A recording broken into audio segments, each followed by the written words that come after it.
During the Progressive Era, there were many issues, including poor working and living conditions. The working conditions could be described as poor, unsafe, and unhealthy. In the late 19th century, industrial accidents occurred in America more than any other country.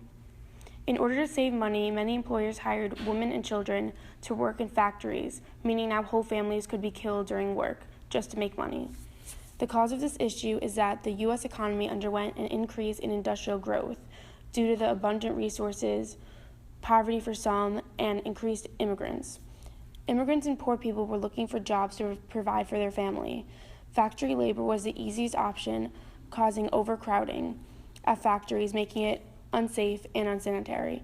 Also, a main cause of poor factory conditions was the factory owners' carelessness and selfish desire for profit. The living conditions at this time were also an issue for most. Many lived in poor conditions. Immigrants were typically forced to live in crowded tenements, and disease like tuberculosis and yellow fever were easily spread. The cause of this issue was the same as poor working conditions, poverty, and immigration. People who were poor could not afford better living conditions, and increasing the amount of immigrants made so people lived in cramped living conditions. Inequality is also a big factor, making specific religious groups and races bound to a life of struggle. The Federal Trade Commission Act of 1914 that states, unfair methods of competition and unfair or deceptive acts or practices in or affecting commerce are hereby declared unlawful. These rules really did have a significant and beneficial effect on the living and working conditions. These rules, simple and straightforward, have protected the average consumer from unfair business practices for decades. It allows people to file complaints when they believe they have been the victims of a false or misleading claim.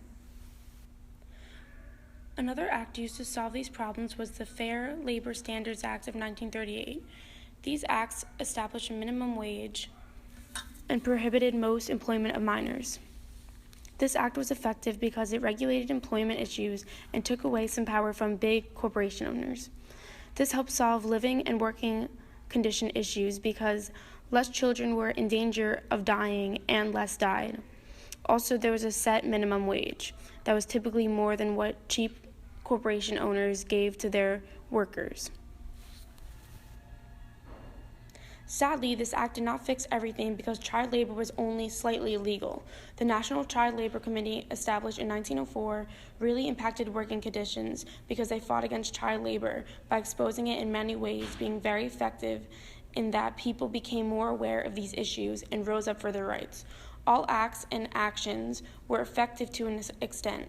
There was no law or action that solved the working and living condition issues completely. The NCLC, or the National Child Labor Committee, was created in 1904. The goal of this organization was to better the working conditions of child laborers, and then eliminate child labor in industries all around the country. The NCLC was extremely effective and a necessary organization in our nation's history.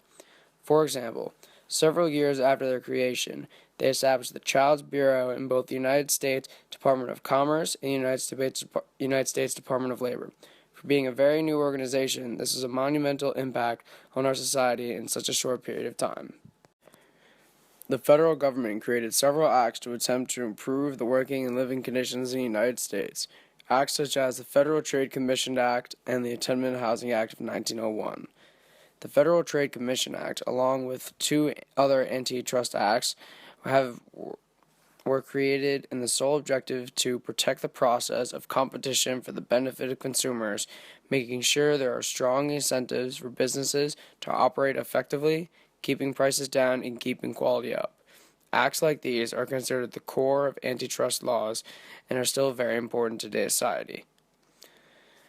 The Tenement Housing Act of 1901 was one of the first laws to ban construction of the dark, poorly ventilated tenements buildings in the state of New York.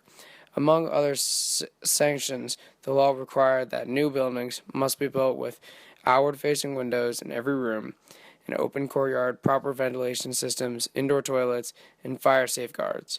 This act was a monumental act that created and changed the lives of many citizens in the United States. The United States experienced major problems throughout the early 20th century, one of them being the horrific living conditions of the poor.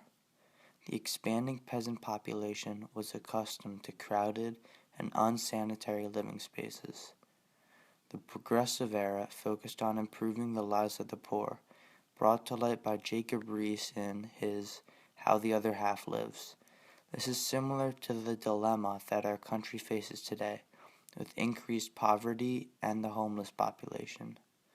Many of the big cities today, like the early 20th century, experienced poverty, like Detroit having about 40% of their residents living under the poverty line, qualifying as poor.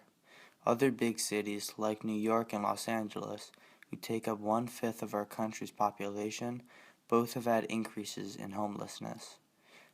New York has experienced a 24% increase, and Los Angeles with a 12% increase since 2007. The government has taken initiative, passing the Fighting Hunger Incentive Act, as well as the Charitable Giving Extension Act. These are both part of the bigger effort, the America Gives More Act of 2015. This plan ultimately helps the people stuck in poverty, along with the hunger and homeless, with much needed food and shelter. Just like the Progressive Era, helping these conditions is a concern of the United States government, and they are working to improve the lives of people today. This desperate issue of horrific living conditions went largely unnoticed until Jacob Riis uncovered the travesties with his photojournalism piece, How the Other Half Lives. Thousands upon thousands lived in tenements which were apartments specifically intended for the working class poor. In many places, these tenements housed a large family in dirty, windowless rooms. Jacob Riis created a series of photographs which detailed the lives of the poor and the immigrants. This photo uses stairs to symbolize a socioeconomic pyramid, with immigrant children lying among the trash. Riis was one of the first to use flash photography to shed a light on the horrific living conditions of the poor. His story also displays what Riis would want for immigrants entering the United States. Riis entered New York City without any connections to the New World, and with only $40 in his pocket. Riis later became wealthy due to his photography and journalism. His story is one that he believed all immigrants should have when coming to the United States. His goal, which succeeded in bringing about reforms, especially under Theodore Roosevelt's presidency, was to give immigrants the same path to success and wealth. While some issues of poverty and homelessness still remain, for many people, the threat of unsafe working and living conditions has all but absolved due to legislation in the past century.